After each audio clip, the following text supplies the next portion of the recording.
Hello, everyone. Coach Carol here today. Welcome to Blogging in the Past Lane. I am a keen family historian and genealogist, and perhaps you are too. Thanks for enrolling in this free course, Blogging in the Past Lane. Years ago, I began writing up my family history research and posting about various ancestors in my Celtic family history blog.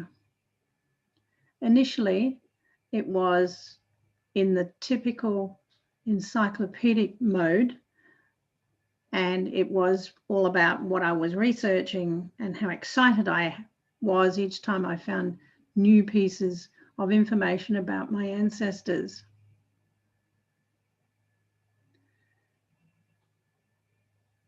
What I discovered was that as I got going with my story writing, I thought others would enjoy reading as well. So I wanted to put these into blog posts that I could share with other people.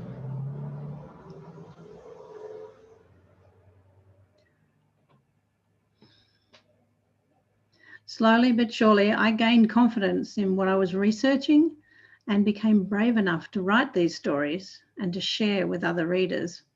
I hope you will too. This introductory course in blogging in the past lane will help you to get started. Try not to use the classic encyclopedic style like I did, and learn how to write enticing and engaging stories. After all, if you are just quoting facts about your ancestors, they will only be of interest if your ancestor was famous or of historical significance or only interesting to other members of your family. Use these dry facts as stepping stones, not the destination. This is a quote from Carol Baxter, a keen genealogist and history detective who gives advice on writing compelling family history stories. Now, I've since learned how to turn those facts into stories by using my research notes, guiding me in creating the story about the ancestor as the protagonist within the story. I prefer to write short stories and to focus on one ancestor at a time. Too many characters spoil the plot.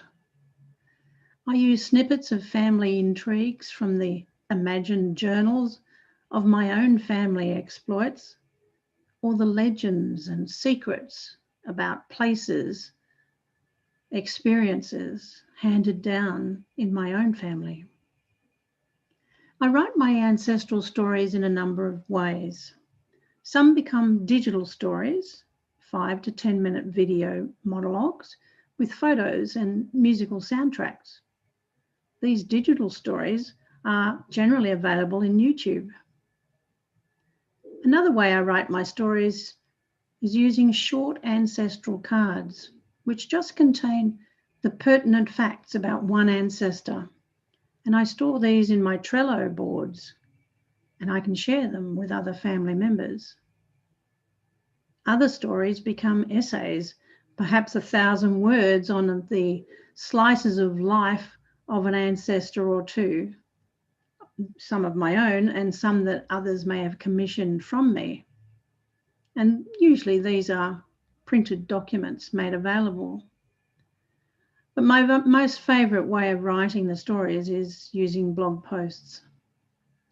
So engaging your reader with a slice of your ancestor's life or a series of vignettes expanding on the imagined or researched parts of their lives. In my blog post now at coachcarolwriting.wordpress.com, I'm focused on preserving my own family history, and I use sustainable and enjoyable methods of composing the blog post and sharing with others. In this course, Module 1 is all about preparing your blog site. The next modules talk about how you prepare your blog posts and then publish your blog posts. But in lesson 1, right at the beginning, the first thing to do is to choose a blog platform. Best way to find out what blog platforms are available is to Google that question and see what pops up. Remember that this blog is going to be your vehicle, your tool, where you'll be creating and sharing posts. It's just like your own website.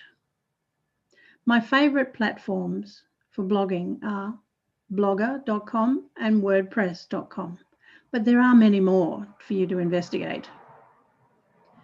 When I first started writing blogs, I wanted a platform that was easy to work with, had built-in design templates, and was free to use. And after I did my research and talked to other bloggers, I settled on blogger.com. And that's going back maybe 10 to 15 years now. And then later, as I wanted to grow my readership and develop a website, I chose WordPress. Back in 2018, I completed a series of blogs on my journey as a pathways guide for Toastmasters.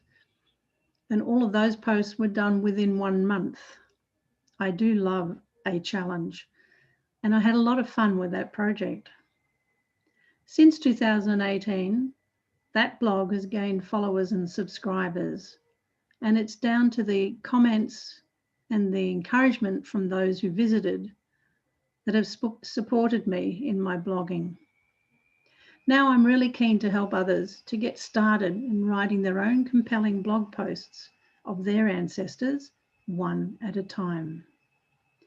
If you would like to grow a following on your family history blog, try these following free lessons to get you started and enjoy the journey of discovery.